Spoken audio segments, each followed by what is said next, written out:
All right. All right. Again, people are coming on in. Introduce yourself in the chat if you don't mind.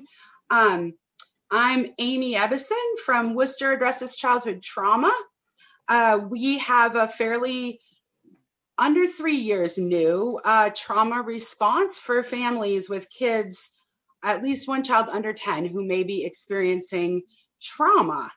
We know from the research out there, the ACE study that hopefully everybody has heard of by now about adverse child experiences, that the more traumatic things you've had happen in your childhood, that's going to impact your life outcomes in a negative way. So our hope is that we can help our community better understand trauma, how people respond to it, what kind of behaviors we might see. And the intent of this training is to take a deeper dive on really specific types of trauma that you may not be aware of or may not be tuned into. For me, this was definitely something I did not understand or know not a lot about commercial sexual exploitation until I met Nikki Bell. Yay, Nikki. I was doing that warm, fuzzy thoughts about, the times that we've had together. And I think I first met Nikki with Maddie when Nikki and Dr. Castile came to speak to a class of social work students. And really, Nikki shared about how many places there could have been help and intervention, and there just wasn't. So it certainly made me want to get more involved, better understand, bring this information to as many people as possible. And since that time, if you haven't already seen Nikki's, the legend of Nikki Bell, she's definitely a Worcester rock star. In addition to speaking out about this topic, getting legislators involved and to pay attention, she's opened a residential treatment center that we think is probably one of the only, specifically for women who have been sexually exploited commercially. She's had a drop-in center for a while now where women can come in and get safe, get support, get some of their basic needs met.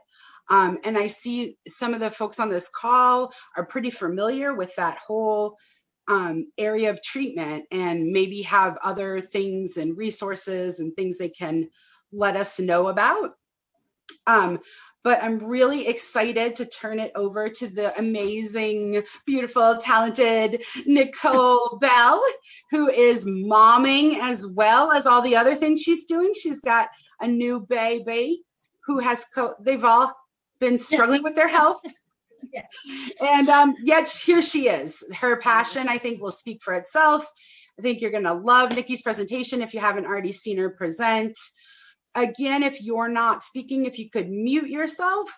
We're going to do questions in the chat. So if something comes up, if you want to either just let me know you have a question or you want to put it in there, then when Nikki pauses, we'll try to catch all the questions. She has tons of content, so we imagine that probably jumping in while we have questions would be the best thing to do. And I see lots of people have already, but if you are a provider and you have any resources you want to let us know about or share, if you want to do that in the chat, that would be great. Links to any program information. And I already see people have introduced themselves. It is so great to see so many of my favorite people. Hi, Mandy. It's great to see you guys all here. This is really exciting. Nikki, thank you so much. I'm going to turn it on over to you. Absolutely. So let's just see here. Sorry. Now, of course, I can't find that. Hold on one second. I'm just trying to find my PowerPoint here. I think while you're doing that, did you put the number for Harbor in the chat? Yes, I did put the number for Harbor in the chat. So that is there. Sorry, one second. Oh, Alyssa, thank you. That's great. It isn't. Sorry. That's okay. Harbor, Nikki has worked with some other folks in Worcester to open a shelter specific for homeless women. It's called Harbor, and she can talk a little bit more about that, but I'm just kind of filling space while she's looking for her stuff. It's intended to be low barrier. Meaning there's no like, come back at 6 if you want a bed. There's no, sorry, you don't exactly fit our criteria. Oh, sorry, you're still using, you can't come in. All of those things have been eliminated. Nikki and her team are very aware of what it's like to try to get, it's not a dry shelter. So you are able to be using and still get shelter there. And it definitely comes out of, you know, Nikki's work, recognizing what people need and what's keeping them from accessing help and services. And needing to be sober is a big challenge for people that are living on the streets and in need of shelter. I don't know how people will stay sober and not have a place to live. I can't imagine that that's at all easy to do. Looks like you got your stuff up. Trying here. Sorry. Hey, Let me I know, I don't know what's happening here. You had it, and I think you just want to switch the view to like presentation view. Yes. Sorry about this, guys. So that's okay. So I know because I just talked to Nikki earlier that there are 15 beds, right? Yes, and 15 beds. They're all open right now, right? Have you gotten anybody in? Yeah, we have about three people there currently. I don't know why I can't get this. I'm sorry about this, everybody. If there's anything that you need me to do, if you want to like, it looked like you had it though. Were you able to see that when I just had it up? Yeah. The only thing was we saw it in the, you know, the view where film strip view instead of presentation view. But yeah, no, we could see it.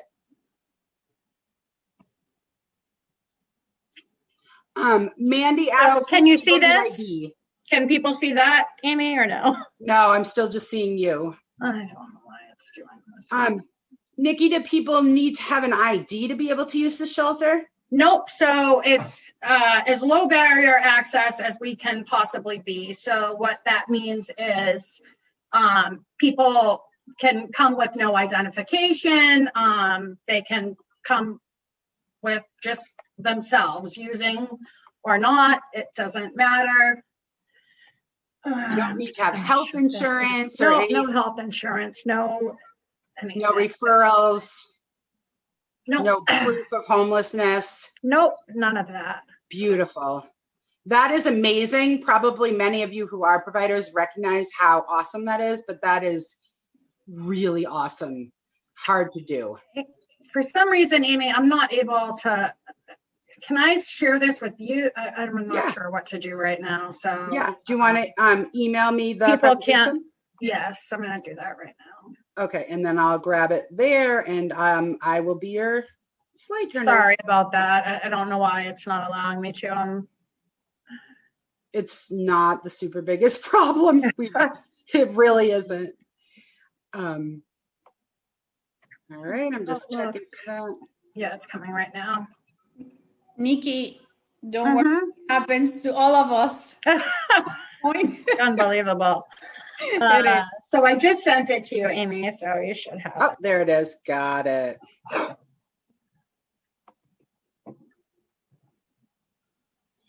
All right, just give me 1 minute to open up, and all right.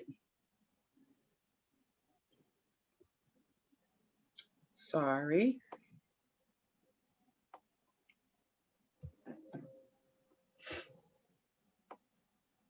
Yeah, so Harbor is a 15-bed shelter for women, and it stands for Healthcare Advocacy Room Board Outreach and Rehousing. And it's a multi-organizational partnership that is, working to provide all of those services on site for women, eliminating barriers to shelter and care. So, for example, if somebody comes in and they're using, we are not taking their drugs, or we're asking them to lock them up. we're not taking their weapons, we're asking them to lock them up. And we're trying to just eliminate barriers to care. So yeah, if we want to just skip Amy, and I can just skip to the mission, and then I'll just start from there. Okay. I don't see my, okay, keep going. Yeah, it's the next slide. There we go. All right. Awesome. Thank you, Amy. So LIFT is a survivor-led organization. I am the founder and chief executive officer.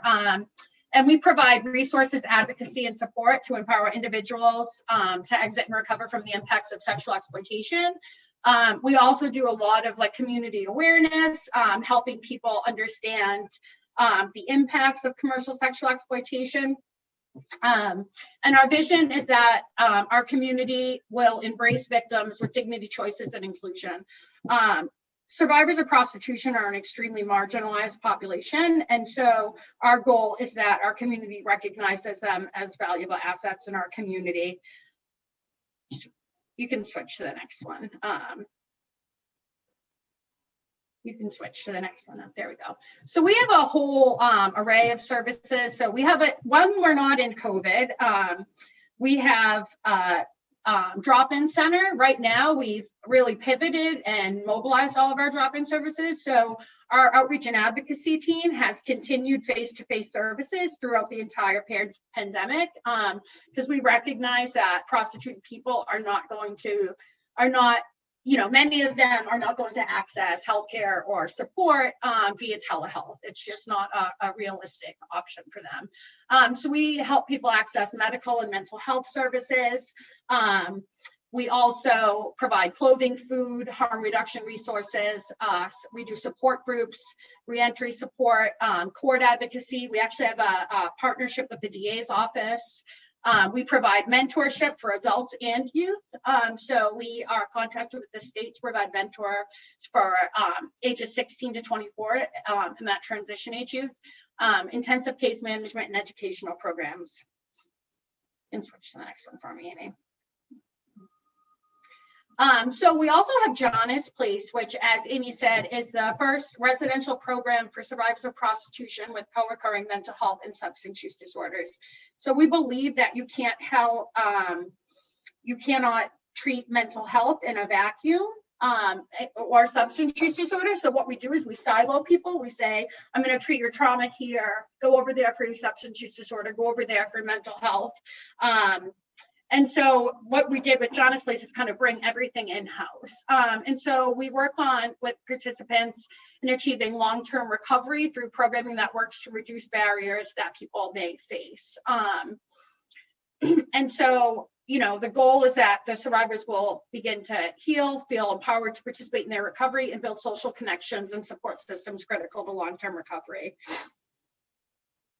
Can switch for me. And so like we just talked about, Harbor is our newest program. So what we saw through the height of COVID was that prostituted people were not accessing shelter.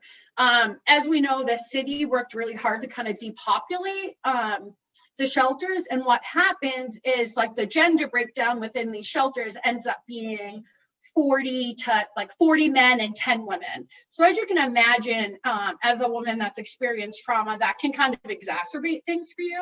And especially when shelter staff has not had training on like trauma and trauma responses. And so we opened a temporary shelter during the height of COVID for exploited individuals that were on the street. And in 90 days, we were able to work with over 36 individuals that identified as women, and 32 of them went on to either treatment, housing resources, and so we're able to kind of help them transition in their goal towards being housed. And so what we recognize through that is that this is I think one thing COVID has done is kind of really, it's really shown critical gaps in the community that we already knew existed, right? And so for us, we decided that we were going to make this a permanent project. And so we're working with the city on this. We also are working with Open Sky and Community Health Link and Family Health Center to provide all of the kind of comprehensive supports that people need in-house. Great, thanks, Amy. And then our youth outreach and advocacy services. So we have 2 youth mentors. We're currently hiring for a third. That position is open until we find a culturally appropriate person for that role. And so we work with youth that are at risk for or have been exploited. And the mentors are also survivors who can help youth strategize what's needed to increase safety, health, and well-being, whether at risk, in the life, or fully exited. So they're there to answer questions about life, mental health, relationships, identity. They also do groups and can really partner with different organizations that are providing youth services to kind of help them better understand how to support this population. And then we do a lot of education and outreach. We actually just created, we worked with the state and other survivor-led organizations to create new guidelines for training law enforcement, which is a really exciting a step. Now it's getting these guidelines and trainings implemented, which is like a whole nother feat in itself. But we worked with the Attorney General's office and the state and EOHSS and all different providers, and we've written new guidelines for training law enforcement. That's where Karen is right now. She jumped into that meeting for me with the Lieutenant Governor to kind of talk about rolling these guidelines out. So we've done training for like law enforcement. I trained, 80 state police officers, medical providers, educational institutions. I'm going to tell you, I really think it's important to be training colleges and universities, because they really buy into that like sex is work narrative, and it's this like empowering liberal feminist place to be. And I often want to say to them, then why aren't you on OnlyFans? Right? Like, why are you sitting in college? And if it's so empowering, it's this great yes, we will work with youth under 18, so yes, we are. We also provide training for social service agencies, schools, criminal justice systems, and correctional staff. You can switch for me. So we also co-facilitate the state's 2 sex buyer education programs. So it's called the CARD program. I love Maureen Casey, who is she works at Spectrum, who is the facilitator of this group. Now, she will tell you that this program reduces recidivism, and nobody that has gone through this program has been rearrested for buying sex. I want to be clear, all of that is true, but that does not mean that they are not going out and paying for access to people's bodies again. That just means that we as a community have not been consistent in targeting demand. I speak frankly because that's just who I am. We really pushed for the city and law enforcement to start doing demand stings. I've actually pulled back on that push, because what they've ended up doing is doing a bunch of stings in Maine South and arresting poor people of color, right? Who are not the ones that are actually buying sex. We know who pays for sex. It's white men of means with that are typically college educated and married. And so we were saying this to law enforcement, saying, hey, this is not who's buying sex. And they're like, well, we're just doing the stings. This is what we're doing. So then we started asking the women at the drop-in center what the race of men was paying for sex with them, right? So these are actually prostituted women that are being exploited in Maine South. 98% of them say white men. So how is it that the data is telling us that those being arrested for paying for sex, 70% of them are people of color? So we've actually pulled back on asking them to do demand stings until they're actually going to do demand stings, and not use this as a way to criminalize communities of color and clean up the neighborhood. But anyways, we co-facilitate the sex buyer education program. We educate buyers on the harms of prostitution from the community perspective, from the survivor's perspective. And also, creating alternatives to incarceration, as well as a pre-arraignment diversion program. So for a long time, we were able to be at the police station, and when individuals were arrested, we were able to be there, ask them if they wanted to access treatment. They would have never been booked on it. They would be released to us, and we could send them to treatment, which we would have beds on standby. When leadership changed at the police department, he now decided that it's a violation of their rights to pick them up and not charge them. And so now we have had to pivot and partner with the DA's office. And so what we're doing is prior to arraignment, so they are arrested, brought over to court, one of our advocates goes over, they can enter into our diversion program, which again is super low barrier. And, you know, if they agree to do the diversion program, they'll never be arraigned on the charge, which is what actually triggers your criminal record. It's the arraignment. Ideally, we would like to see that victims of commercial sexual exploitation are never arrested, but that's not where we're at. You know, they're low-hanging fruit.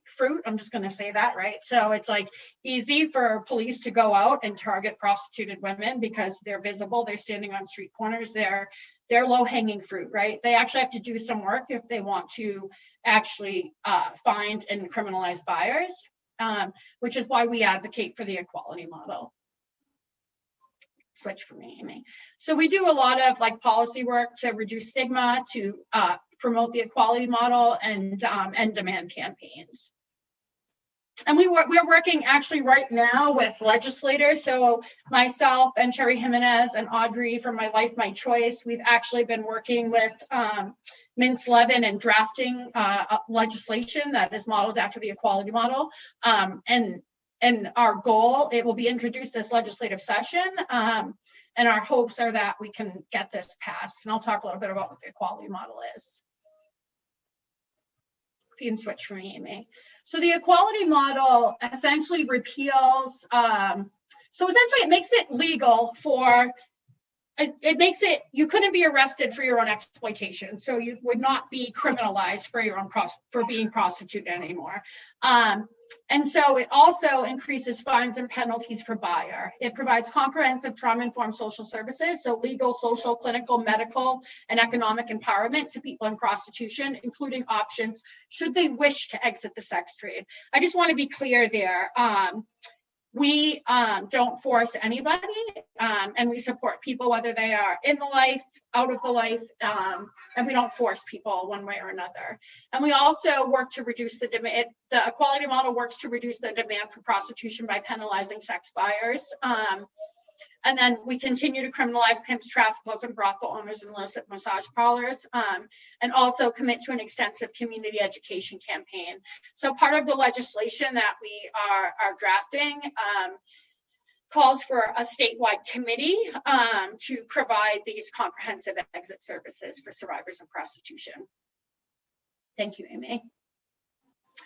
So just so people understand, so essentially the equality model is partial decriminalization. And so, you know, there's this very heated debate right now where people are calling for full decriminalization of the sex trade. What people don't understand when they're asking for that is that full decriminalization of the sex trade also makes pimping, sex buying, and brothel keeping legal. Right? So you have all these makeshift brothels pop up. This city will become like a tourism site for sex traffickers. And so when we're talking about full decrim, they're often talking about, yes, we want to decriminalize for prostituted people. We do as well, right? So people that advocate for the equality model, that is one of the core components, decriminalizing for prostitute people. But what we are not advocating for is the legalizing of pimping, buying, and brothel keeping, right? All of a sudden, pimping becomes a legitimate job and they become a manager instead of an exploiter, right? And so I think we need to be really careful when we're having these conversations around, you know, full decrim and the equality model and what that actually means and how that will translate into our communities. Can switch for a minute.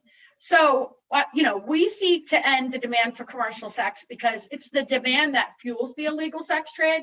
Without buyers, prostitution, and by extension, trafficking would not exist, right? So I just want to be clear. My pimp wouldn't have been selling me if men weren't coming to pay for sex with me, right? You don't open a shoe shine shop on the beach, right? And so, you know, I would not have been standing on street corners if nobody was coming to pay for sex with me. So they are what drives this entire market, right? And so oftentimes when you hear people talk about trafficking and prostitution, all you hear them talk about is the pimps and the victims, right? But we really need to be addressing the demand, and we can talk a little bit more about why we believe that. So factors that influence demand, there's this like acceptance of violence towards individuals in the commercial sex industry. I can remember myself being, brutally assaulted by a sex buyer, and the police's response was, well, what did you expect? Right? And prostituted people become this kind of like throwaway population of people that it's okay as long as the violence is just happening to them. I remember sitting in a neighborhood watch meeting, and I had raised the concerns about there being an increase in violence towards prostituted women. And it was almost acceptable to the community as long as it didn't start affecting the college students in the area, the high school students, right? So as long as the violence was contained to this throwaway population, then everybody was okay with it. So that really influences the fact that, and when you're talking about serial killers, oftentimes they target prostituted women because they know that nobody cares about them. It is what ends up happening, right? And so a Canadian commission found that prostituted women were 40 times more likely to be murdered than their non-prostituted counterparts. So I think that's an important thing to recognize. It's just the danger of the sex trade. Also, there's no perceived consequences. So, I can get numbers from Worcester, but they're probably very similar. The reason the whole shift in ways actually started was because the New England Investigative Journal did this huge piece. It was called The Gender Divide. And it turned out that Worcester was doing the worst in the state around targeting demand. There was like 190 something prostitution related arrests, and 6 were for men. Right. And so looking at that, and so the reality is like, this data point just shows that, even if they have arrested, however many men, that translates to less than 3 a day in the entire city of Chicago. Right. So just thinking about how many arrests they're actually making for men that are paying to access people's bodies. And then also pornography, internet pornography, really influences demand and the acts that people take out on prostituted women. And a lot of prostitution activity takes place online today. You can order a vulnerable person for sex as easily as you can order a pizza. That's the reality of it. You want to switch for me. Also, like the dehumanization of those in the sex trade. So this is a quote from Gary Ridgway, and I'll let you read that. But I just want to add that Gary Ridgway had 48 victims. 27 of those victims were between the ages of 15 and 18 years old. So therefore, he was one of the largest child serial killers in the US and the largest known killer of victims of commercial sexual exploitation. Yet the fact that many of his victims were children is never talked about because they were only viewed as prostitutes. And I think that's important. Even though they were kids, most people don't know that he killed children. They consider him just a murderer of prostituted women. Are we able to watch this video, Amy? I will try. I think I can do that. See how it goes. Yeah, this is just a very quick video. Oops. Sorry. Let me just. Yes, and I can send the PowerPoint to those that requested as well. I can wait, all right. Sorry, I can hear that video, but I'm not sure. Oh yeah, I love this video. Yeah, me too. I mean, I don't love it. Yeah, no, I know what you mean. Right. All right. Let me see if I can. Sorry, the intricacies of screen sharing, are tricky. And Nikki, I can't see the chat from the screen share, so I don't know if you could. Yes, I can. So can that's look perfect. at that. Yeah. All right. And are you seeing the video now? Yes. Yeah. All right. Let's see. Just restart it.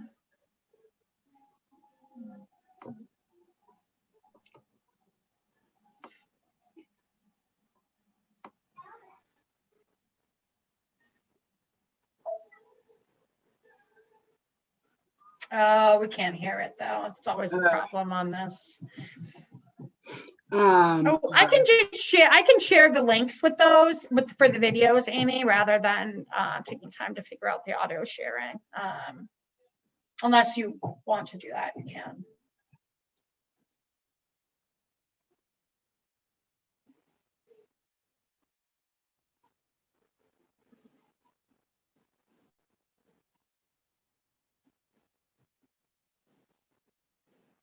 Somebody is saying, Amy, in the chat, that if you click two boxes at the bottom of the screen share option, there should be an auto share option.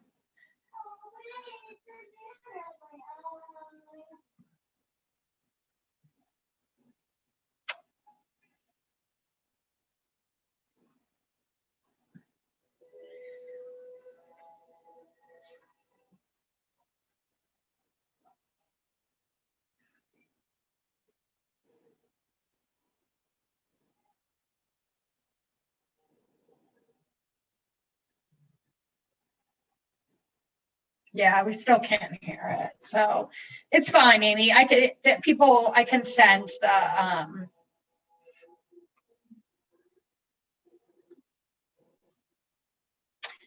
Thank you, Chris, for the trigger warning. We've already warned everybody that this is difficult content and that they're adults and they can step out and take care of themselves if they need to. But thank you for re-advising on that. So Amy, if you want, I can just send those links along with the audio, so we don't have to spend a lot of time on that.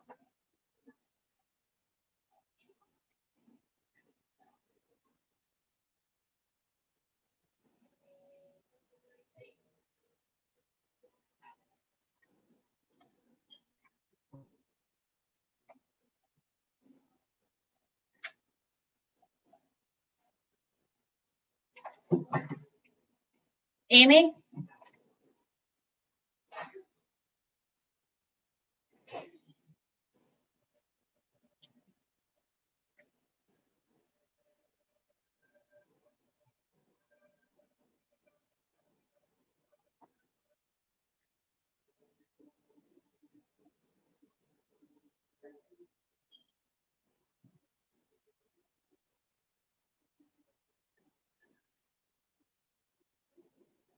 Amy?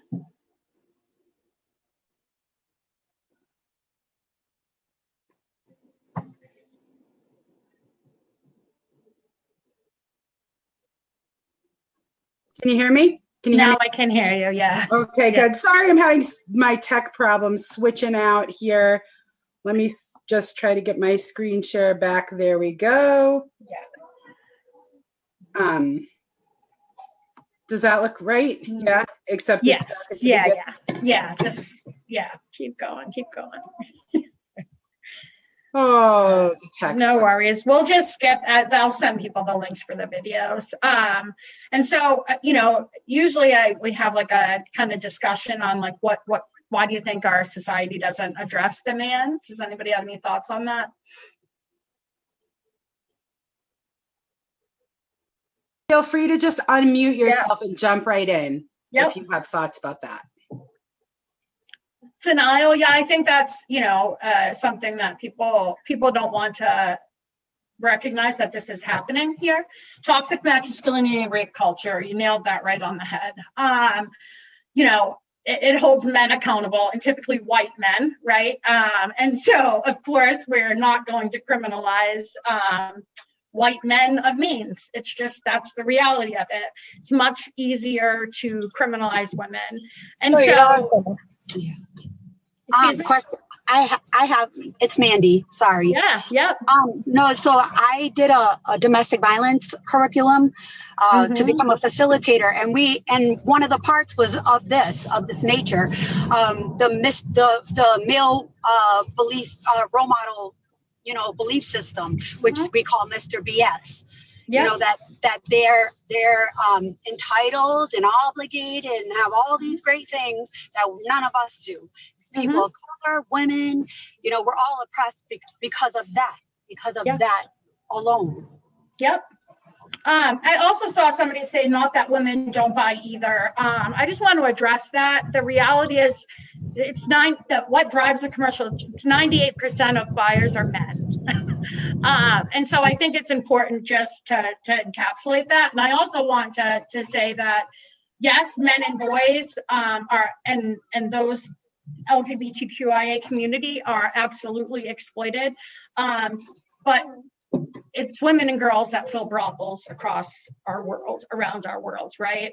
The majority of victims are women and girls, and particularly women of girls of color. So I just also want to add that, right? So what we really have is white men of means buying access to the bodies of Black and brown girls and women. So I think it's important for us to just call that what it is. Go in the other room, please. I'm sorry. Yeah. No, good. Thank you for having that social justice analysis of this issue. It's absolutely a justice issue, and particularly women and children being victimized is one of the reasons that we're not addressing it. Yep. We know that. Yeah, exactly. Great. So if you want to just skip over to the next slide for us, Amy, that'd be great. Okay, I'm hoping I can. It's there we go. Right? Yeah. Yes. So prostitution is not only discrimination, exploitation, and abuse by an individual man or men, but also a structure reflecting and maintaining inequality between men and women, North and South, white and non-white. Prostitution is a sexualization of power based on gender, class, and ethnicity, and negatively impacts society's view of women. I always say, if, we have this concept that as long as it's just those women, if one woman is for sale, all women are for sale, right? And we are never going to have gender equality when one gender is buying access or believes they have the right to buy access to another's body, right? There's always going to be inequality. Thanks, Amy, if you want to switch over for me. So systems of prostitution include street prostitution, pornography, stripping, erotic and nude massage, escort services, phone sex lines, private parties, gang and organized crime-based exploitation. This is something we're really seeing a significant increase in. You can sell a bag of heroin once, you can sell a gun once, you can sell a vulnerable person's body to buyers over and over and over again. That's just the reality of it. Also familial pimping. So this has increased significantly as well as the opiate epidemic has increased. And so you'll often see, substance dependent parents essentially exploiting their children for money, and also just familial pimping in general. And I think we also have to talk about how COVID has impacted this. So we know that there have been less 51As filed and reporting is down. I just want to be clear with people. That does not mean that exploitation has decreased, right? We are desperation is increasing in our communities, right? People are impoverished. People are struggling with food insecurity. So I think it's important for people to understand that. I'm sorry. Please go in the other room, Sebastian. Nice. And so also sex trafficking as well. And so sex trafficking, we do a lot of talking about sex trafficking instead of talking about prostitution. People are trafficked for sex into systems of prostitution, right? So this is one entry point into the life, right? So trafficking is the recruitment, harboring, transportation, provision, or obtaining of a person for a commercial sex act in which that commercial sex act is induced by force, fraud, or coercion, or the person induced to perform such an act has not reached the age of 18. So anybody over 18, force, fraud, and coercion needs to be proven. Under 18, that's not a threshold that needs to be proved. And so when we talk about prostitution and the impact of prostitution on society, prostitution continues to contributes to the objectification of women. Just because someone pays does not erase the qualifications of what we consider sexual violence, domestic violence, and rape. However, people who pay for sex tend to think what they do is acceptable. Thank you. Let's switch to the next one for me. And the impact on the individual. So involvement in prostitution is harmful to women and those involved in prostitution in and of itself. Harm is the result of adverse impact of emotional, physical, financial, and sexual abuse on women involved in prostitution, combined with the impact of engagement in the repeated unwanted sex and sexualized activity demanded by men who exploit women through prostitution. So, I always like to say, for those that are in like committed relationships, imagine having to have sex with your partner that you love 10 times a day, right? That can be a lot for people. So imagine it being a complete stranger. We know that disassociation, is needed to be able to survive prostitution, unfortunately. You can't be present for those acts taking place on your body over and over and over again. You can switch to the next one, Amy. And we can also just skip this video. Hold on one second. Can you please go in the other room? I'm going to take them to the room over there. Go in the other room now. No Sorry problem. about No worries. Sorry about that. Doing it all. Yes, fun stuff. So we can skip that as well. And people send people the links for them. So when we talk about risk factors for exploitation, we talk about them in these buckets of individual, environmental, and social, but we recognize that, they're not always going to fit into these neat boxes. Like, for example, if we're talking about substance use disorder for the individual, or it can also be substance use disorder in the home, which would make it environmental and social, right? So thinking about just kind of like breaking these down, but it doesn't necessarily mean that they're going to fit neatly into these little boxes. Switch for me, Amy. So I think we went by one. If you can just go back one in. There we go. So when we're talking about individual risk factors, having prior sexual abuse is something that, they often say that incest is like boot camp for prostitution. Over 85% of people that are being exploited have a history of sexual abuse. Also, runaway, or what they call throwaway, and being homeless is another individual risk factor. Identifying as lesbian, gay, bisexual, transgender, and/or questioning, having mental health issues, having unaddressed trauma, and developmental and learning disabilities. Environmental, the presence of the adult sex industry, growing up with that, it actually normalizes it for young people, right?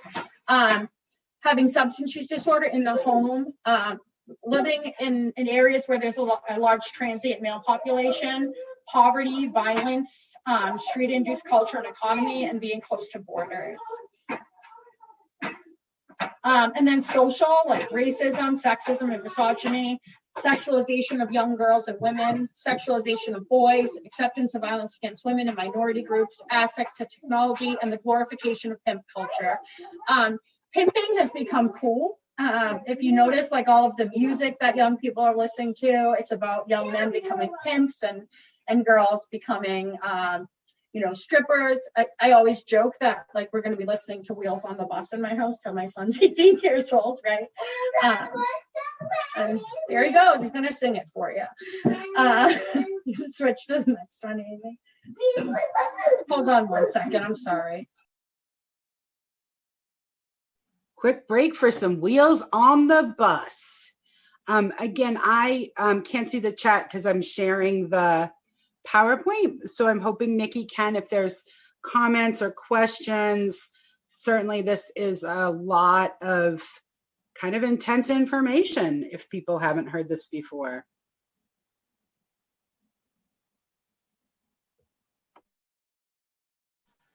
You're still muted, Nikki. I said, thank you, Dodie. Yeah, this is not easy. I wasn't prepared for the COVID outbreak in my house.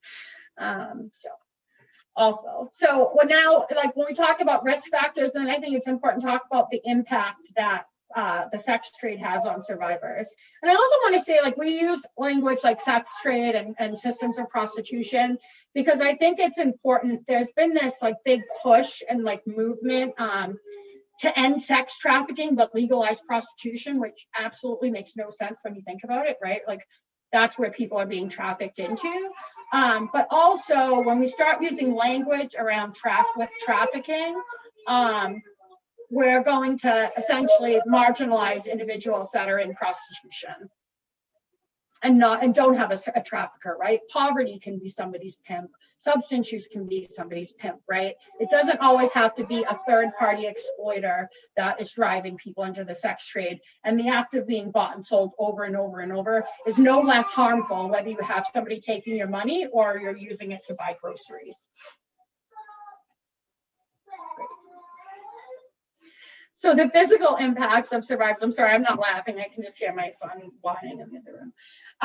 So continual physical abuse, rape and gang rape. I can't tell you just how normalized being violently sexually assaulted in the sex trade is. The reality, oftentimes, I'll just speak for myself, I would be brutally assaulted and it's like, call the police and have them shame me, or dust myself off and get back to the block and make some money so I can get some drugs to forget about what just happened to me. STIs, HIV and AIDS, pregnancy, wanted and unwanted.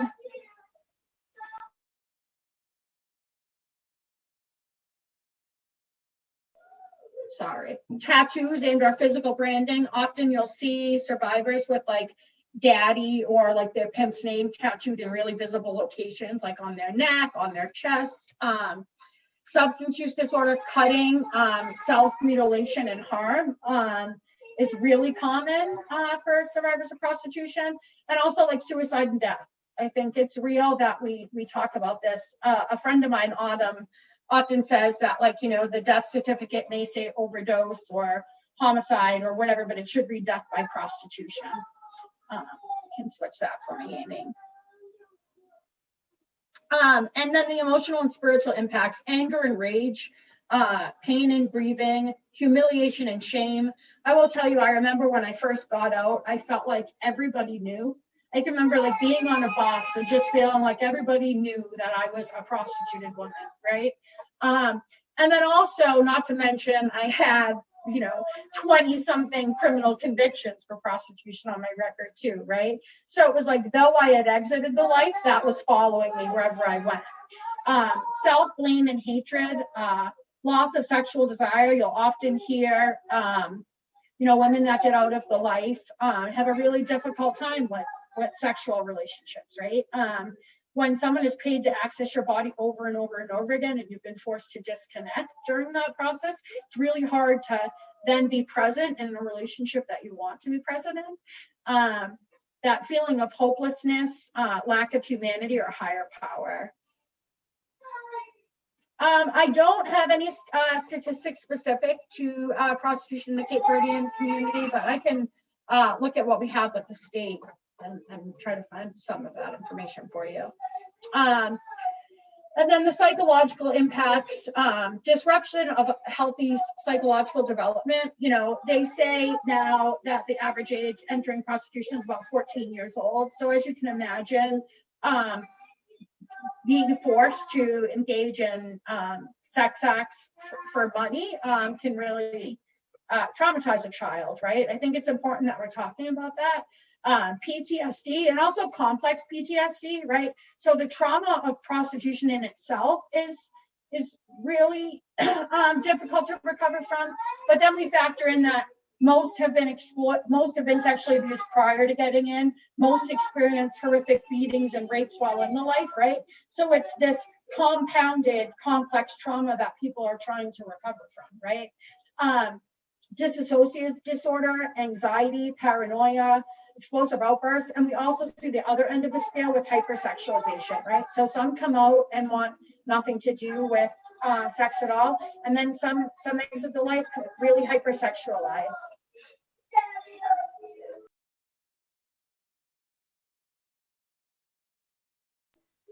And then the social impacts is like isolation from peer group. I remember feeling like when I was first exploited as a teen at 17 years old, and I remember, watching all my friends have boyfriends that weren't having them have sex with other men for money, right? And then looking at my relationship and being sent into hotels all over the South Shore to have sex with strange men, right? And as you can imagine, I pulled away from my friends because there was a lot of shame involved. I knew it wasn't right, but I didn't have anybody disclose to, right? And so that real isolation. And even as adults, when we're talking about like women being out on the track all night, right? It's like, it really is this disconnection from society. You're out on the streets all night while everybody else is in bed. And then when you're walking, you're going home in the morning, everybody else is going to work. And you feel like everybody knows like who you are and what you've done, right? So that isolation is real and perceived. I can also tell you, standing on street corners, like particularly around holidays, right? When like people are out and about with their families, like, people walking by you and literally like pulling their kids so that they don't touch you, like, as if like, if they bump into you, they might become what you are, right? And that feeling of just, the names that you're called by police, the names that you're called by cars that drive by, the way that sex buyers talk to you. I mean, it's horrifying. Homelessness, incarceration, or a criminal record. We actually are doing a training we're partnering with Mintz Loving and doing a training for attorneys next month on how to use the vacatur law. So I recently was able to have my record vacated under the new trafficking legislation that was passed. And so they are going to do part 1 of the training, and then we are going to do a training for the Worcester Bar Association around trauma-informed lawyering. And so the goal is that these attorneys will then take on 1 pro bono case a year to help survivors that we're working with vacate their criminal records so they can also move forward. When you look at, I could show you my binder for my court cases and just how thick that is, and how many times I had interaction with the criminal justice system. And never once did anybody say to me, is anybody making you do this? Do you want to stop? Would you like help? It was always put your hands behind your back and get in the back of the paddy wagon, right? And so obviously that also makes you have a real distrust for systems, right? So, here I'm being criminalized and targeted, and I'm just gonna put it out there. Also, police exploit vulnerable people too, right? I'm gonna just be frank. I had to have sex in order to get out of being arrested. Like, it's normal, it's part of the job. But then if you actually report that, what they do is they say, well, she's a prostitute and he's a police officer, so who are we actually gonna believe, right? But I just want people to know that is real and that happens here. Yeah, you're right. They're allowed to in many states. It just became illegal. Oh, I don't have time to go into this story, but we did a study on police sexual misconduct in Worcester, and the findings were horrific, right? One of the police officers, in order to arrest women, what happens is you'll get into the car and you'll say to the police officer, touch me to prove you're not a cop, right? This is part of like, and so they would actually be like inserting fingers, like really taking it very, pretty far. And so we brought this to the captain and was said, this can't be legal, right? They are assaulting prostituted women. And he says, no, it's legal. They asked for it. That was the response. Literally, they asked for it. Which is incredible to me. And so it is actually legal for our police to behave that way. It is not ethical, but it is legal. Yeah, I just gasped with this. Wow. And I want to say, Amy, he said that in a meeting with the Commissioner of Public Health, with City Council. Wow. This scene, Dr. Castillo like pushed her food across the table and put her head down on the table, like, this cannot be real right now. Right? Oh my God. It was the only time I've ever had to step out of a meeting because I was so like overwhelmed and angry and emotional. Like I literally had to step out and walk out. So Heather just asked that if you're curious about the prevention component, one is a young person offered mentorship. So, as soon as the referral takes place, we'll connect within 48 hours. They don't have to be exploited to be connected to a mentor if they're at risk. But I also like people to think about prevention in terms of educating young men not to become buyers and traffickers, right? We do a lot of teaching young women how to not be victimized, and we really need to stop doing that, right? We need to stop perpetrators from becoming perpetrators, right? And so I encourage people to think about that. I actually reached out to Ron Waddell recently to talk about maybe creating a curriculum for the young men he works with, that he could deliver to those young men, because I think it is important when we're looking at in terms of that. And switch to the next slide for me, Amy. I love that you say that too, Nikki, because it is so important to really look at the social fabric and the fact that we do really focus on victims of this crime and what they can do differently, rather than really framing it as a crime, a problem, exploitation. And certainly the whole thing around law enforcement is a huge issue for communities of color. And this is yet another exploited group that is really having problems with law enforcement. That's the agent of exploitation in a lot of ways. And so very grateful you're working on this issue, but like this issue needs all of us to make a change. We've put a lot of effort in with little results. So please, there's room for everyone. Yeah, and I think also, like, we need men to join this movement, right? We need men to speak out about that it's not okay to buy sex, that it's not okay to talk about women in a sexually demeaning, manner. We need public health to step up. We need everybody, right? This is where, like, it's a movement for social change. Yes, it's led by survivors, but we need a community to stand with us, right? And you're absolutely, men need to contribute to this, and they need to stand up and say, like, this is not acceptable. Good, yes. Is that the right slide? Yeah, yep. So we're just going to talk about engaging survivors and safety planning and things like that. Amy, what time do we have until, just so I am clear?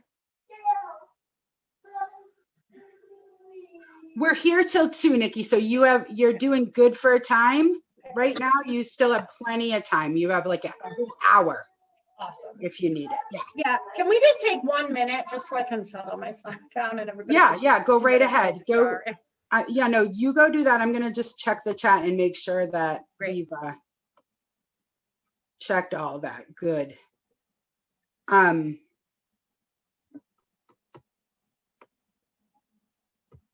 It looks like one of the there's a guy who does training for men in John's school, and I've seen him train, and he talks about the word provocative. I couldn't believe I'd never really thought about that before, but the word provocative comes from provoke, which means you asked for it. So like in the way that we're considering this crime, we're literally saying, did she ask for it? Was she dressed provocatively? And that, I don't know why that hit me, but that really hit me as being so concerning about where we kind of put the responsibility. I love that people are talking about that as something maybe we could do in schools.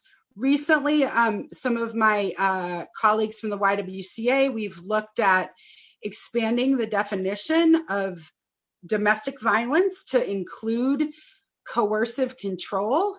As it connects with this issue, because as we know, it's not always about hitting, it's about control and withholding food, withholding drugs, withholding resources. It's a pattern of keeping people down through all kinds of means, not just violence. So if we, this is definitely a point of legislative advocacy. We would love to have people talk to their elected officials about expanding this. Harriet Chandler is going to champion it, but then that will give us even more ways to talk even younger about the relational patterns and what happens that gets people here. Right now, we really only consider domestic violence like a physical violence. So we're really in a bind until somebody gets hit. And that is certainly not what we want. Sorry, Nikki, I figured while you were doing the kids stuff, we could just again hit that idea that this is this impacts all of us. This is a cultural issue that really needs some reframing and deeper understanding to keep women and children safe. Yeah. And I think when we're talking about like the equality model, which was like the Nordic model or the Swedish model, right? And like looking how that really shifted culture over there. 10 years after the equality model, like, violence against prostituted people has like drastically reduced. There's been like 0 murders since the implementation of the law. Swedish men actually believe that buying, access to somebody's body is gender-based violence, right? They don't look at it as okay. So there's been a huge cultural shift there, right? Where you look at Germany 10 years after implementing the law, there's been 80 murders of prostituted women. There's brothels on every corner with these like outrageous menus of what people can do to them. And so looking at just the difference in what happened culturally and socially, and even German women view prostituted women as like, oh, I don't want my husband to do that to me, so I'll send him to the brothel to do it to that other woman, right? That's somehow deserving of it, right? So it even has changed the way that other women in the country view other prostituted women as well. So I think that's important to also. That was really striking at that. It was about a year ago. I went with Nikki to the human trafficking conference, and they had some international stuff, and it was really frightening to see what has happened in Germany because it's legalized. Like you could pay to gang rape a pregnant woman. Yep. Yes. Like what it is, and that it becomes so much more socially acceptable when you legalize all of it. And definitely a lot of the pieces I hadn't really thought about around legalizing, it's pretty clear that it's not a good idea. Yeah.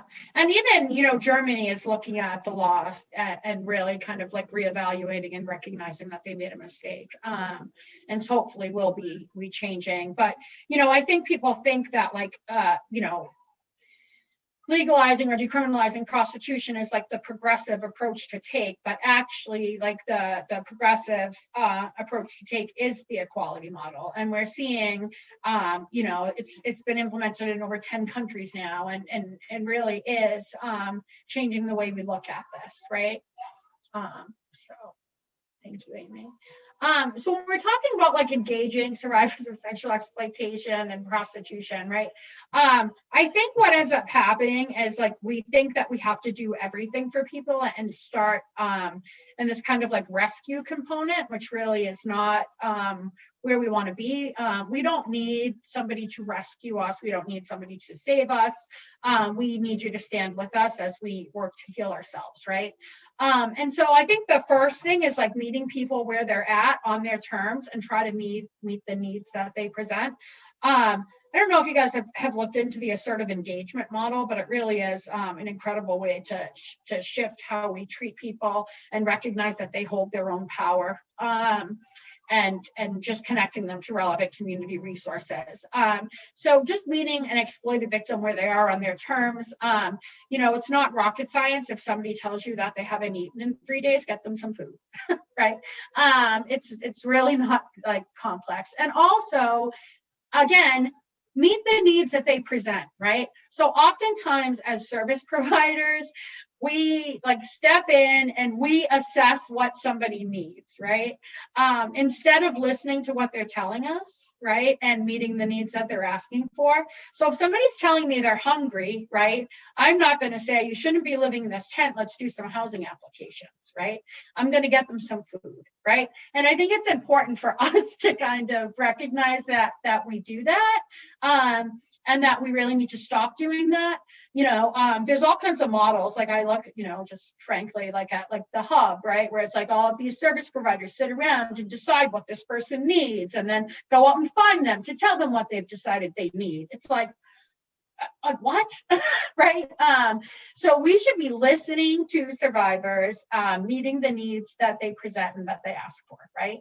I think it's also important for people to recognize that Often like victims of commercial sexual exploitation are not going to present like a typical victim. They're not coming to you saying that they've experienced violence and they need help. More often than not, they're telling you to fuck off, and they don't need anything from you. And so understanding that, like, that in order to survive out there, sorry for my language, that's the reality of it though.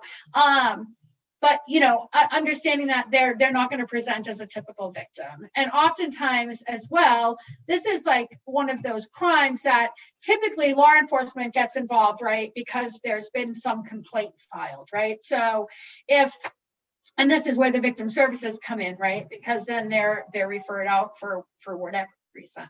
So what ends up happening with exploitation is it doesn't come in the typical way either, right?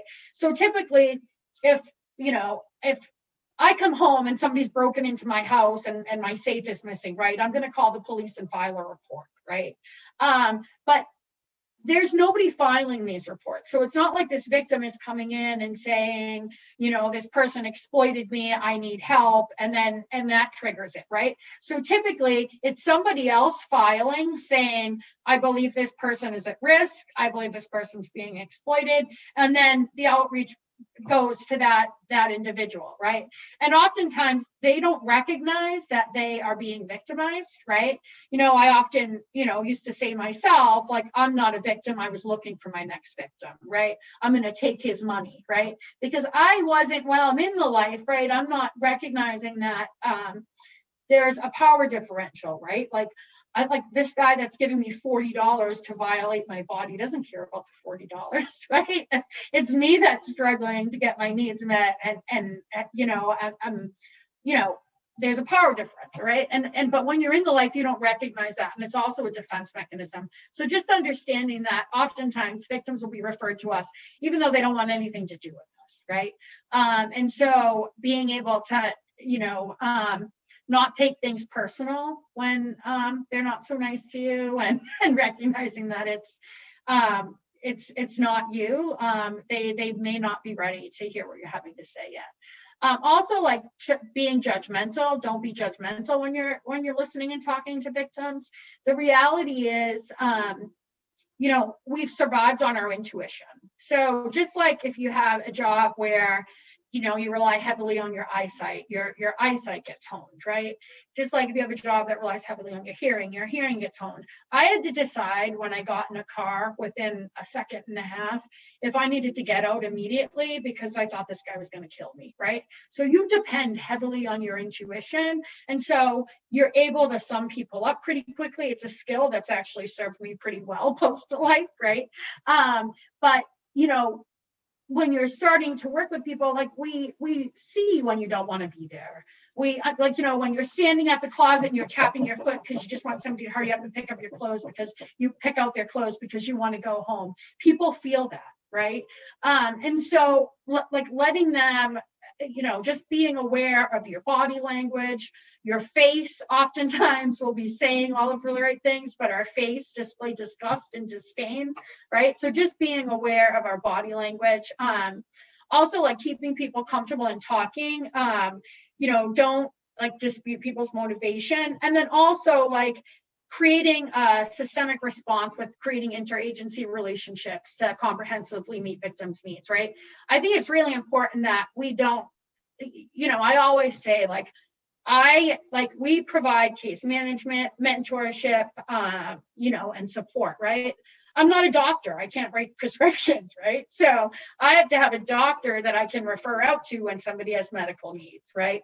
A doctor that we trust and we've vetted, right?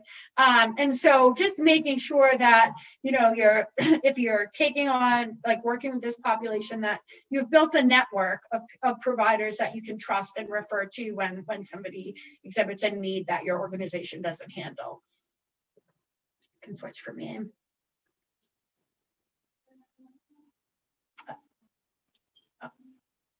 Also, so if you can go back a couple, Aim, just one more. There we go. Nope, forward one more. There you go.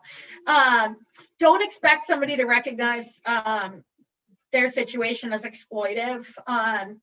And don't, you see this oftentimes with law enforcement, that they use like strategies that switch between like treating this person as a victim and an offender, right? So like they want you to turn on your pimp, right? And then you don't. So now all of a sudden it's like, well, we're going to arrest you for this, right? So it's like this like back and forth where you're switching between treating someone as a victim and offender. It's not helpful. Again, don't react in verbally or physically in a way that communicates disgust. You'd be amazed how even, going into shelters, I remember going into a shelter and I had been up for days, and, I was on the streets, I probably weighed 100 pounds. I was homeless and I took off my shoes, and the staff at the shelter, was like, oh my God, is that your feet, Nikki? Right. And I'm not like, my feet smelled, right? I'd been walking for 10 fucking days. Right.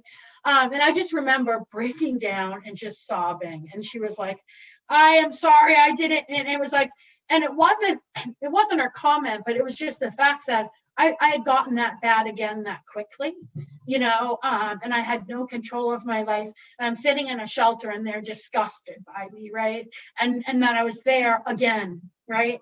And so just like recognizing that like those little comments and those things that you make, they stay with people, right? And the reality is I can remember the people that treated me well when I was in the life, because it's far fewer than the people that didn't, right? And so just remember that like your impact on people, it lasts, right? And then also like don't like comment on people's motivation. I tell the story about one of the girls that comes into the drop-in, and for some reason she thinks that every time she comes in, she has to tell us that she's going to treatment in order to get things. And I always say to her, like, it's okay. Like, you don't have to pretend you're going to detox because you need new clothes, right? Like, we're going to get them for you anyways. And so every time she comes in, she tells us, I'm going Friday. And we're like, great. Do you need some clothes? Can we help you with the ride? Right. And then we see her Friday and she says, I'm going to go Tuesday. And we do the same thing. We celebrate it, right? That's such a great decision. We're happy. How can we help you get there? We don't tell her, oh, you've been saying that for 6 weeks, right? Because that's just going to discourage somebody, right? And just so you know, that woman is in treatment right now, right? So it may have taken her 6 months to get there, but she got there and she had support to do it, right? She didn't feel shamed out of coming back and telling us again. There was just a question. Hold on one second. So what is the best way of asking if someone wants help? We often see the signs of our participants being exploited or working in the sex trade, but they have not disclosed. What we often just ask, like, have you had to exchange sex for drugs, money, or a place to stay? We often try to normalize that, right? A lot of people that are home, like, whatever population we're working with, a lot of, young people that are in the system have had to do this. Have you? And also we found it's helpful to just keep information about survivor-led organizations handy so that they can see it and know that the resources are available. So you don't have to like force it on people. And then with the youth, oftentimes we find, and like us and My Life, My Choice have the same kind of like protocol. Oftentimes they're going to tell you that they don't want to meet with a mentor, but then when the mentor gets there and identifies as somebody with lived experience, they often opt in, right? So just letting them have that option and letting them have that conversation. So I think it's okay to ask, and I think we have to normalize that conversation.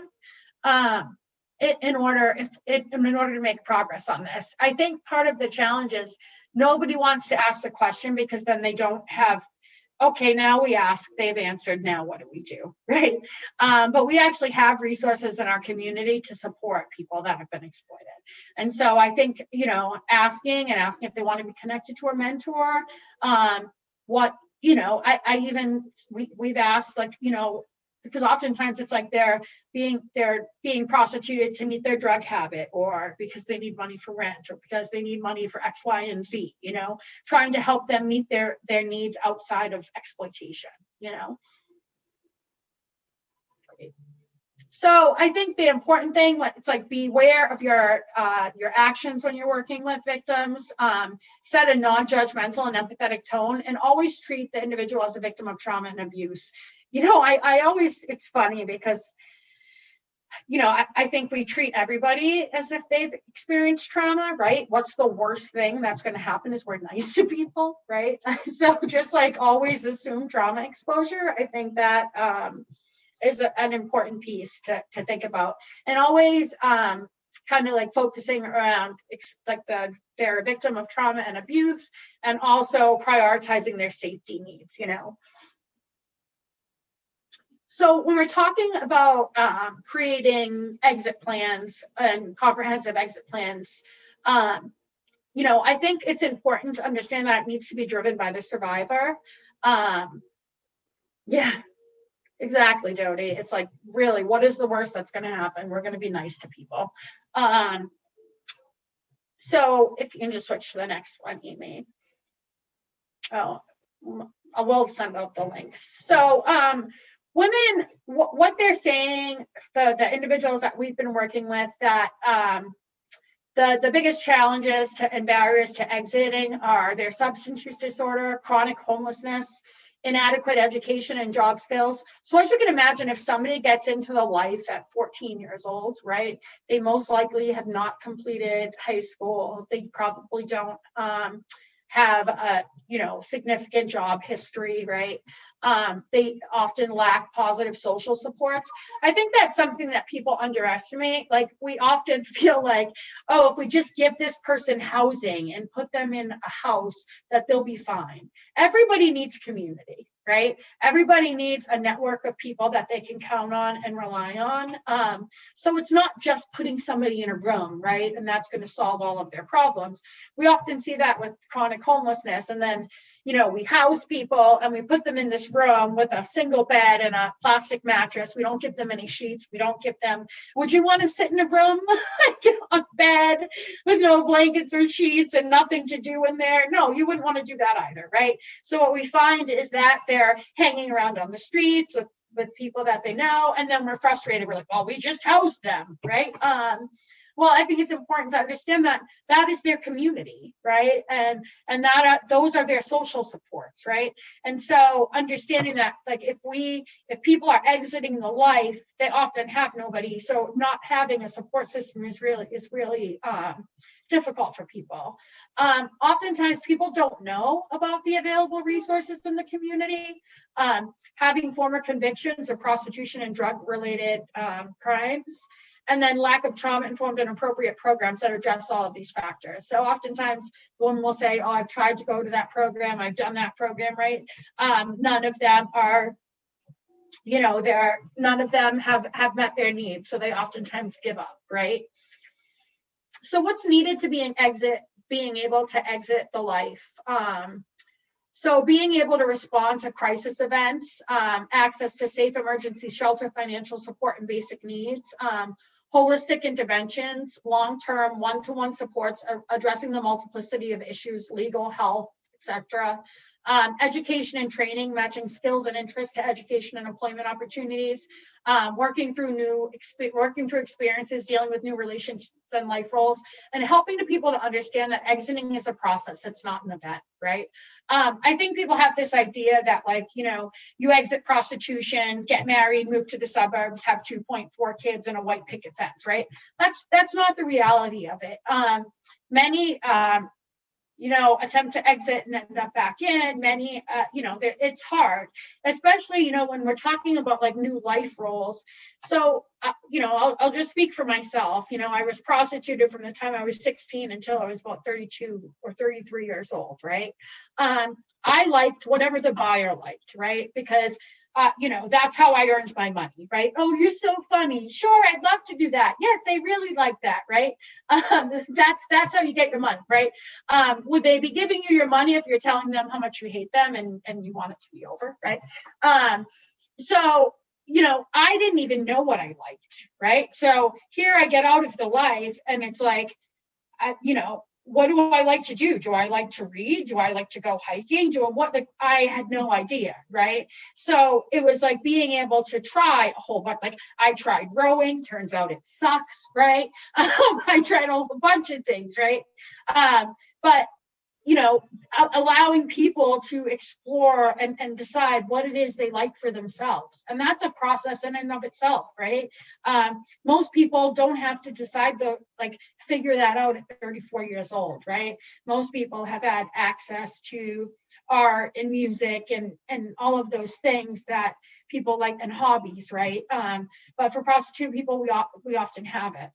And then also, like I was talking about, like not having any job skills or education, the reality is, I didn't complete high school, right? And I always joke with the girls, like, you have so many transferable skills, if you just hustled out here, like you did out there, you work well with others, you're a multitasker, all of those great things, right? And I joke with it, but it's true, right? They're some of the most hardest working, resilient, resourceful individuals you're ever going to meet. If you had to survive what they survived, you would be as well, right? And so not doubting their abilities and helping them to believe in themselves and find things that they like. But exiting the life is a lifelong process. I still say I'll be recovering from the things that happened to me in prostitution for the rest of my life. That's the reality of it. So we need a comprehensive and coordinated response, and we always need to be focusing on safety and trauma-informed service delivery. We're very even strategic about where we put our information and where we have it handed out, not recognizing that, giving somebody, sticking our flyers, on people's doors or places could actually put them in danger, right? And so just being conscientious of how we get our information to people, and always focusing on trauma-informed service delivery. So the immediate needs that people often present with is crisis intervention. Oftentimes people are coming to us in crisis, right? So they've just been assaulted, they've just been arrested, they're at the courthouse, right? So often they need immediate access to safety, right? Whether that's shelter, detox, emergency medical care, food, clothing, and it's meeting those immediate needs. Switch to the next slide for me, Amy. So then ongoing needs for people are health and wellness. Oftentimes we haven't seen a doctor in the entire time we were being prostituted, so we have all these ongoing health issues that haven't been addressed, right? Longer term recovery services, so post detox. I think people also believe that recovery from substance use disorder is you go to detox and it's done, right? Recovery is also a process, not an event, right? And people need long-term recovery services and supports. Transitional housing, that legal advocacy I was talking about to help people get rid of those criminal convictions on their record. Learning life skills. We underestimate that people weren't taught general life skills, I often share the story about when my son's daycare asked me for a check, and I sent the check in and I had written my name his name where I should have signed it, and the daycare sent the check back to me and said, you filled this out wrong. And I was able to laugh it off and say, oh, I didn't have enough coffee yet, right? But the reality was nobody ever taught me how to write a check. Right? And we don't think about those very basic things that people just don't know, right? And need to be taught, and are often so embarrassed that they don't know that they're not going to tell you they don't know, right? So I think just, again, when you're working with people, normalizing it, hey, do you need help opening a bank account? I know it was confusing for me you're right, just kind of normalizing that and make the expectation that they don't know. And if they know, they'll tell you I know, right? They'll be more than happy to tell you what they know and where to go. So don't worry about that. But just, don't assume that those basic skills that they have, because many don't. And then helping them create new support systems. And that can be through rape crisis counseling, domestic violence, right? Recovery community, the community as a whole, neighborhood, right? So it's just helping them build healthy community. We do a lot of eco mapping, which is like figuring out where their social supports are and where those gaps are, and what resources in the community can we help fill those gaps with, right? And again, that's driven by the participant. They'll tell you, I have great family support, or I have friends here, right? But they may not have a doctor, or so helping them kind of like get connected to relevant community resources. And I think relevant and accessible, like we need to talk about, again, sending people all over the city to access resources when they don't have any income, they don't have any transportation, right? And we're gonna send them to Holden for counseling, and then over to, behind Christ Dropper for psychiatry, like just understanding that it's not, people don't have transportation, they're not getting in their car and going these places, right? So trying to help them, connect them to resources that are accessible for them. And then Amy, you can switch to the next one for me. And then like long-term needs, education, self-sufficiency, employment, long-term housing, and again, that new life role, figuring out who they are. Well, that was it. So I figure we'll take some time. There's a lot of different articles we've used to cite the information I've given you. And again, we'll send you guys all this PowerPoint, but I'd love to take some questions if people have them.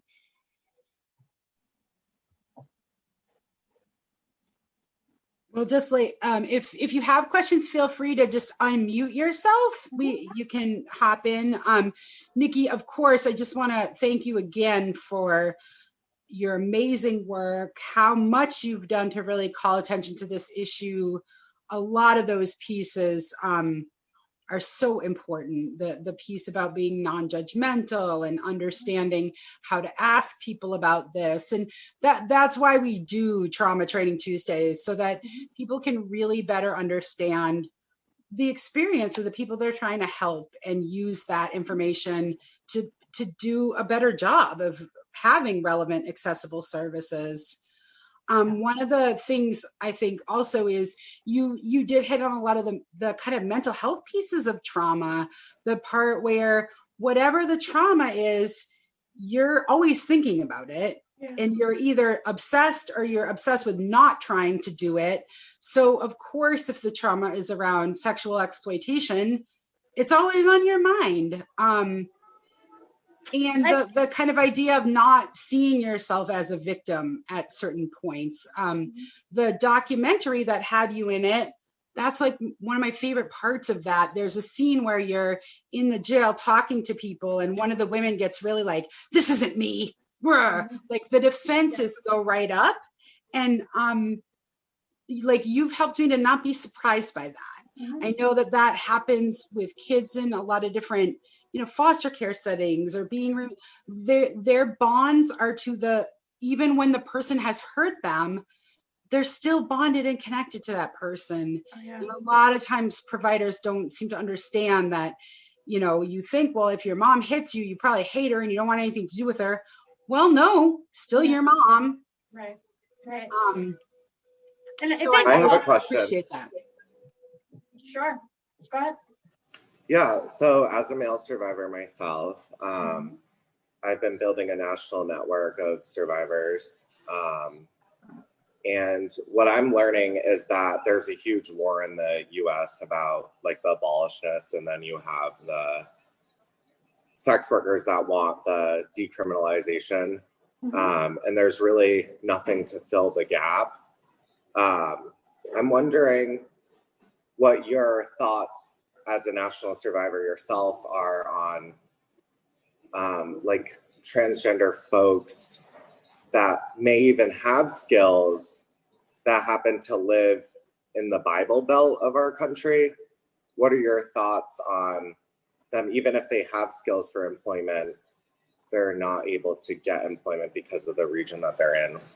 Yeah.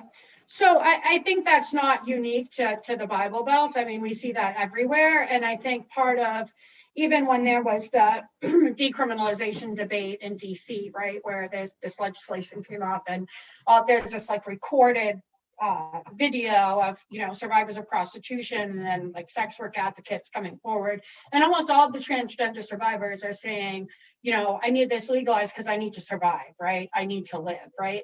And so what we're looking at doing and what they're doing in DC and with the bill in New York is actually building in programs for employment for transgender individuals, building it into the legislation so it's not negotiable, right? So that there are funds available to help them access employment. They're working with employers to make sure jobs are accessible for them. The reality is decriminalizing it isn't making it any safer for transgender women of color. That's just the reality of it, right? And the reality is they're still going to be criminalized, whether prostitution becomes decriminalized. They will just arrest them for we've witnessed it in Worcester. They just arrest them for other things like loitering and disturbing the peace, and right, they're a targeted group by law enforcement. We know that racism exists within law enforcement, right? And so they're farther marginalized because also they are now trans women of color. So I think that is the piece is, with legislation, I don't think it's like filling the gap. I think, that's what needs to happen. And again, decriminalizing it isn't going to really change anything for them, right? So if we can build, part of the equality model is provisions for exit services. And I think you need to build in exit service specifically for that targeted population. That's my suggestion. And it's what we're doing here. I don't know if that answered your question. Thank you. Mm-hmm. Nikki, I have a question for you, Bill Gardner. Yeah. Obviously, this is different for everyone. First, let me thank you for your strength and your courage to have been able to come out on the other side and be able to do this kind of work. It's simply absolutely amazing. I actually I'm a former Worcester police officer, and so I have some, degree of, knowledge around a lot of the interactions and things that you've talked about. I wonder, and again, this is where obviously this is different for different people. Can you identify a thing or a group of things that were happening to you where you're in the life and now you've said, you know what, I need to get out of this, and now you're where you are today? Like what was going on that was able to make that switch flick for you so that you were able to get out? Yeah.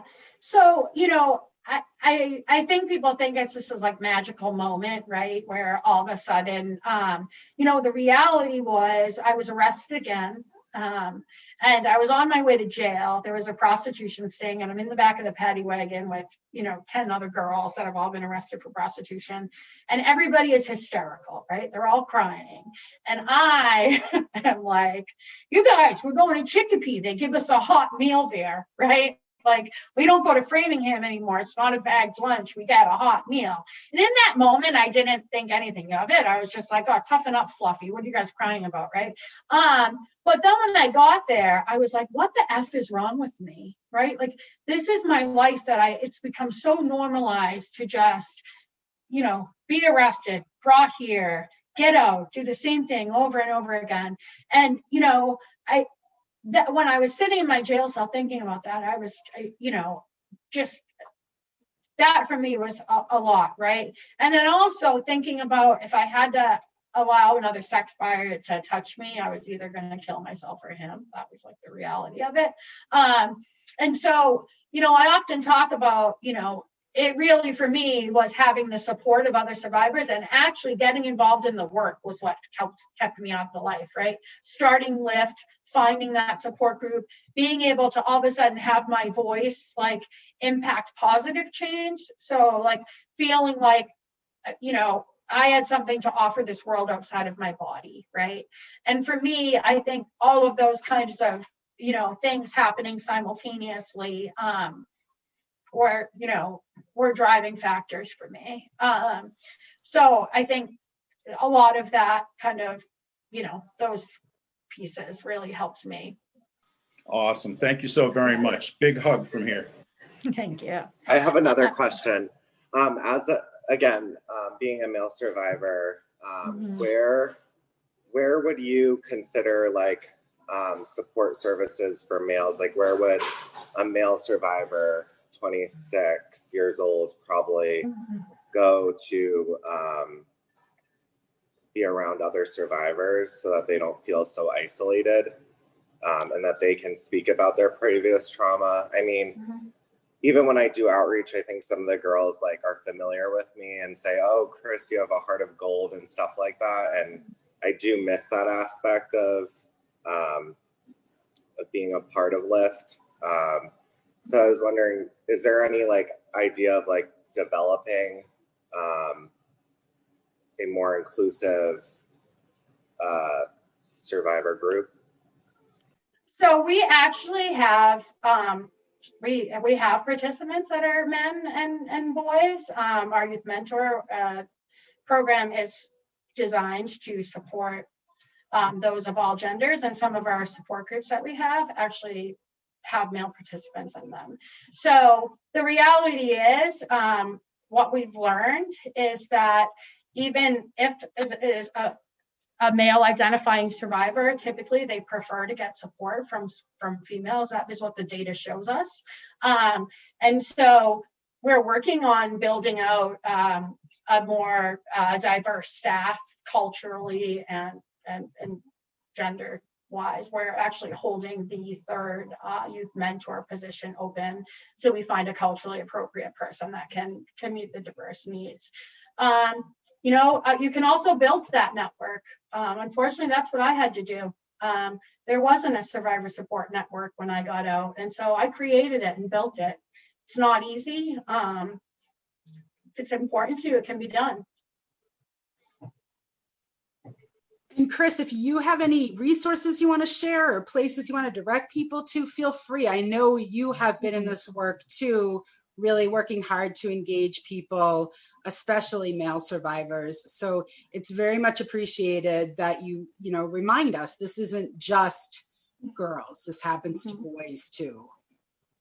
Yeah, and I in all of my presentations, I do add that, boys and men are exploited, but, I also think that's kind of this, when that's almost the all lives matter response to Black Lives Matter, right? It's like, here we're talking about an issue that predominantly affects women and girls, and you always have the boys. Well, what about boys? What about men, right? And it's like, I appreciate that you've had those experiences, and we need those supports, and those supports are accessible to men, but it's okay to create space for women and girls. More for women and girls doesn't mean less for boys and men, right? And I know it must be really difficult being a male survivor that doesn't have a large network of support, right? But I also think that we can talk about this issue as a gendered issue, because it is. It's male-directed violence, most often directed towards women and girls, right? And it's okay to say that. Yeah, it is about power differences, right? Yes, it is. And it is along gender. We know that men have power, and also orientation. I know that Nikki brought it up, and I know, Chris, you're tuned into that too. But if you identify as gay, lesbian, bisexual, transgendered, you also have less power and are more likely to be oppressed and exploited.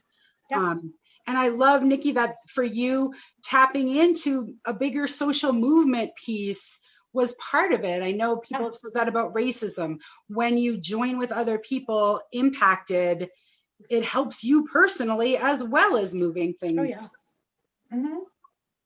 Yeah. And I even love, our harbor staff, it's like predominantly survivors of prostitution. It's like, I love that we are creating more economic opportunity for survivors. Like, that is the goal, right? Lift as you climb, right? Bringing others with you,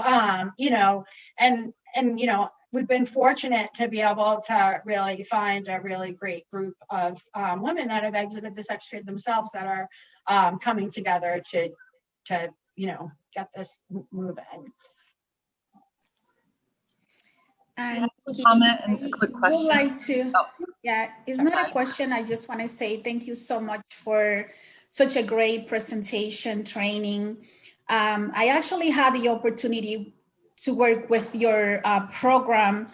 I did my internship, my master degree at St. Vincent Hospital Psych Unit. Oh, yeah. Yeah, about over a year ago. And I had the opportunity to learn more about your program and what you guys do. And I actually connected a lot of our clients, patients there to your program, and it was amazing.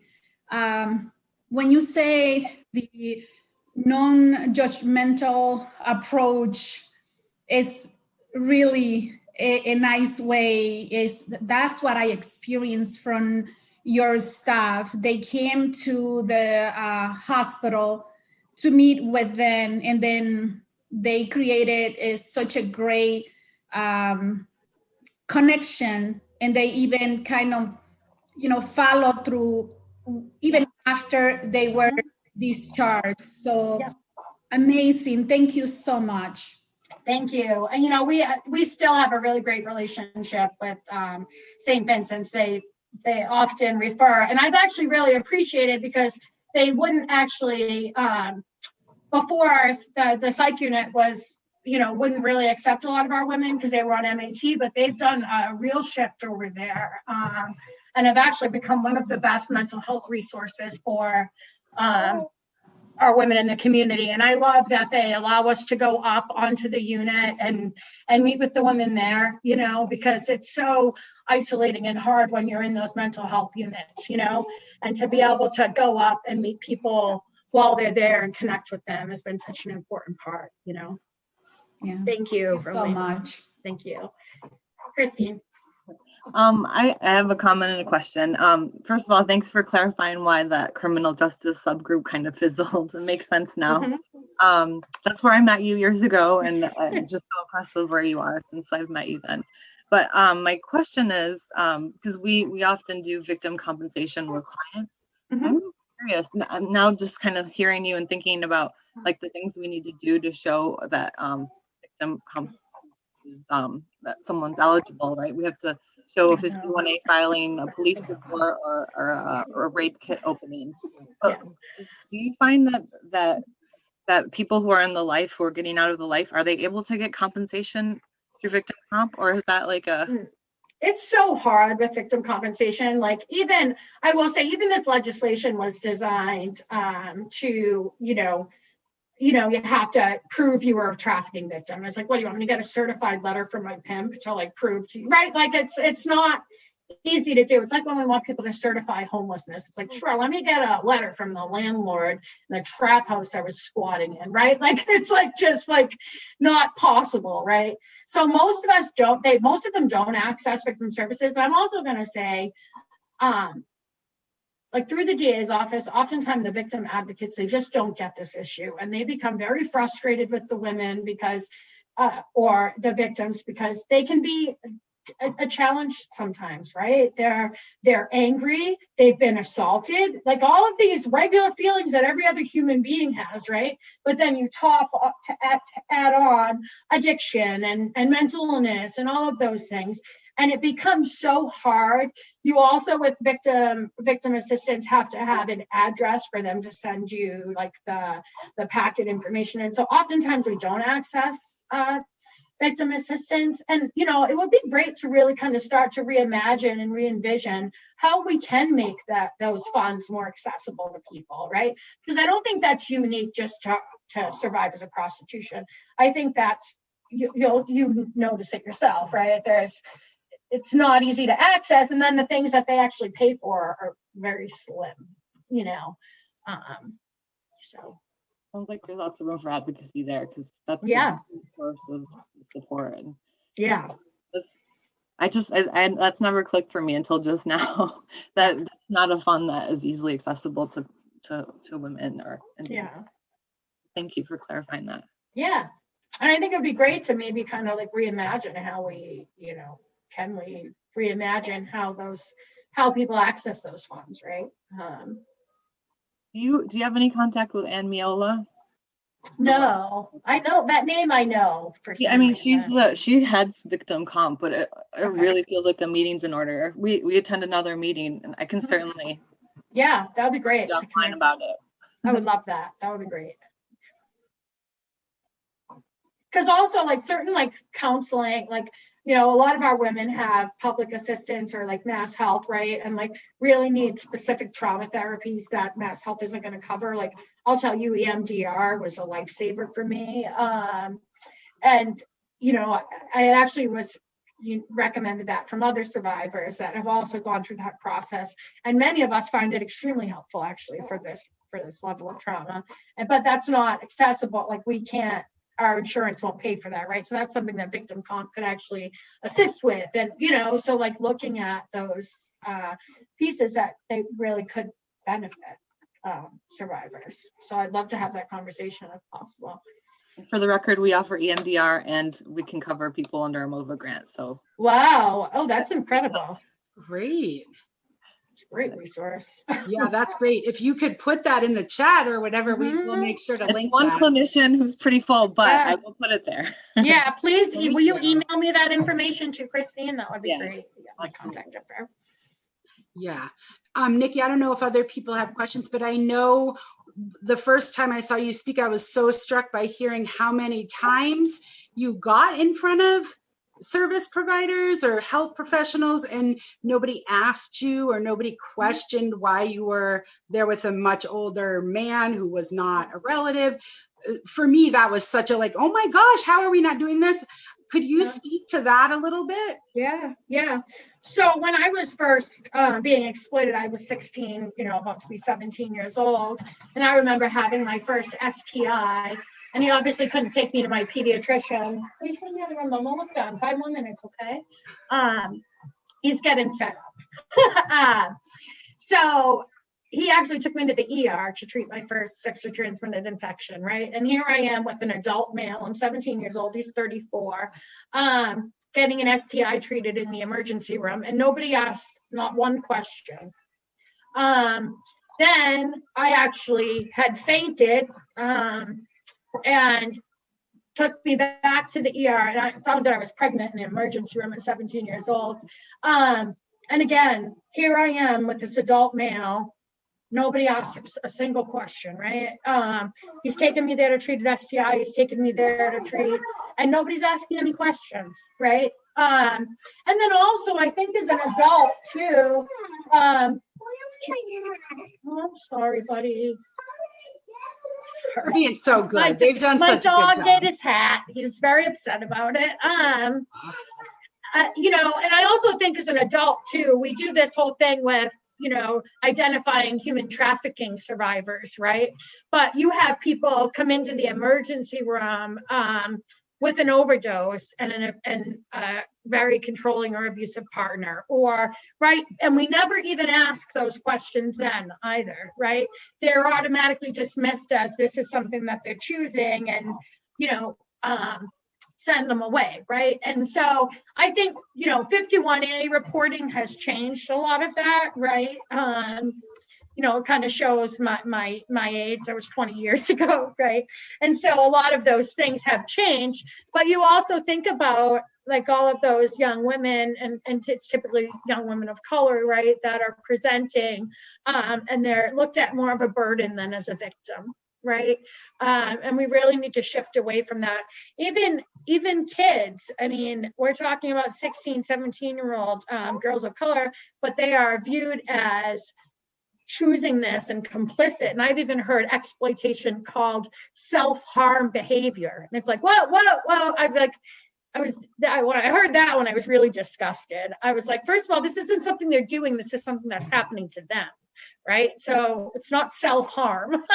It's actually somebody else harming them, right? But again, we choose to label it in any way that puts the onus on the survivor instead of on those that are talking with them. And so, you know, I always just say, if you have concerns, ask, right? There are ways, you know, and I would really love for this information to kind of be, you know, start having these conversations in hospitals and things like that, but not in the way that we've implemented domestic violence safety checks, you know. It's now become just like a checkbox, right? That, are you safe at home? I remember taking my son was hurt, and I took him to the emergency room with my husband, and they're like, are you safe at home? And I was like, yeah, but if I wasn't, I wouldn't tell you in front of him, right? Like, God, don't you think it's like important to ask me that while I'm alone? I don't know. That would seem like the right thing to do. So finding ways to engage victims and ask them, right? If you feel like something's wrong, it probably is. But, you know, I think asking questions, separating the individual from the perpetrator to ask those questions, right? I think all of those are important, but yeah, I mean, I can't tell you how many times I was treated in hospitals and nobody asked a question, not a single thing, which also made me feel, you know, that I was never going to get help, right? All of these people are seeing this guy with me and nobody seems to care, right? Amazing. It looks like most of the chat is just lots of love and appreciation. And I appreciate that, guys. Yeah, no, it really is amazing to be doing this work and to have come out the other side of so much trauma. Yeah. You're like my inspiration when I'm like thinking about all the bad. I'm like, well, Nikki has had to deal with so much more than that. You know what I want to add though before I go, because I'm actually writing a book right now, and I'm writing this chapter on like grief and loss. And you know, one of the things that we do to people that are exiting the life or are entering recovery programs is we constantly remind them, you need to be grateful, have some gratitude, right? And it angers me. It really angers me because when I think about how much loss I had experienced, right? So, you know, as I'm writing this and I think about all of these traumatic events, right? Of like them driving away with my newborn daughter that I gave up for adoption, finding my mother dead, right? And then losing another child to DCF as they're taking him from me in the methadone parking lot, right? And then all of these just experiences of loss and grief that I never had time to process, right? Because what I did was I just used and I numbed that, right? And so now I don't have any substances as my body's. I'm feeling this overwhelming sense of just grief and loss. I don't have the skills to process it. I don't have those tools and resources. And I have somebody in my ear telling me, you need to be grateful for that mat I gave you to sleep on the floor at the shelter. No, the fuck I don't. Right? What we need, sorry, but you know, it's really become this like piece where it's like really enraging that we kind of try to force that on people instead of holding space for them. Yeah. To feel that loss, to feel that grief, to process that. You know what I mean? But instead, we want to ram it down their throat how grateful they have to be. No, they don't. Right? And just holding space for people and allowing them to feel those feelings without reminding them how grateful they should be for the bare minimum that you've given them, right? Like, well, I gave you clean socks. You should be grateful. Where were you yesterday? And it's like, well, hold on. Like, pull that back a little bit, you know? Yeah, absolutely. And the timing of it was what I thought of when you were saying that too. Like people do come out the other side of traumatic experiences all the time, but when they're in the pain and the danger and don't be telling them that. Like it is inspiring, but like not right now. If you use that as a way to not attend to their authentic feelings in the moment, it is more disconnection instead of connecting. Yep.